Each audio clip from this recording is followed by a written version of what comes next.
contribution of international trade to economic growth and sustainable development is undeniable. Income levels have risen in all developing regions, and this has helped lift 1 billion people from extreme poverty. You should be proud.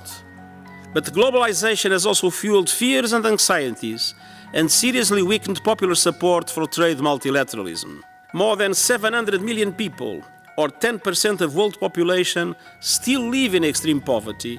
These growing inequalities have underscored the fact that globalization creates both winners and losers.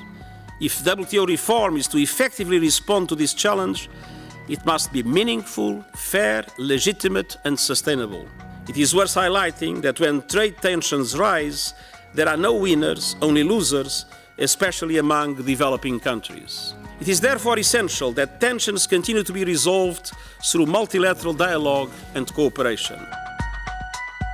The tensions between major economies are playing out here in this organization as well. We are working hard to help deal with members' concerns, resolve disputes, and urgently reduce tensions. I welcome the ongoing efforts by WTO members to strengthen and update various aspects of the system to better address challenges posed by new economic realities, new technologies, namely digitalization, and to better deliver on trade negotiations, greater transparency, and effective dispute resolution. In this context, it's encouraging to note the various initiatives already underway here at the WTO to address different areas of particular relevance to the Sustainable Development Goals. For example, WTO discussions targeting the elimination of harmful fisheries subsidies by 2020 are consistent with SDG Goal 14 on protecting our oceans.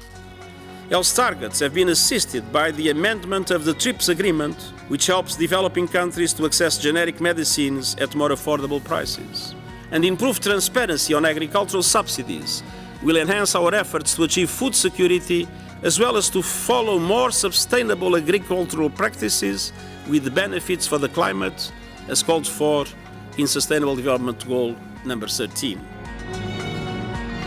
I believe that multilateral cooperation through the United Nations, the World Trade Organization, and the whole family of multilateral institutions has been a powerful force for good, supporting economic growth, development, stability, and peace.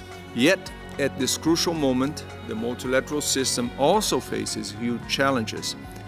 It is certainly clear that we have an opportunity now to renew and strengthen trade multilateralism for some years to come.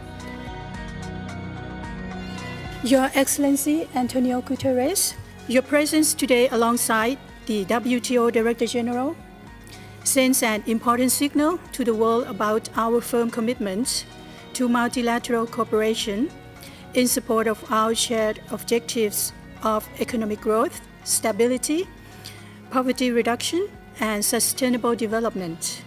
Multilateralism is a public good, and though it may not always be easily accomplished, it is essential that we protect it for the peace and prosperity of all, now and the future.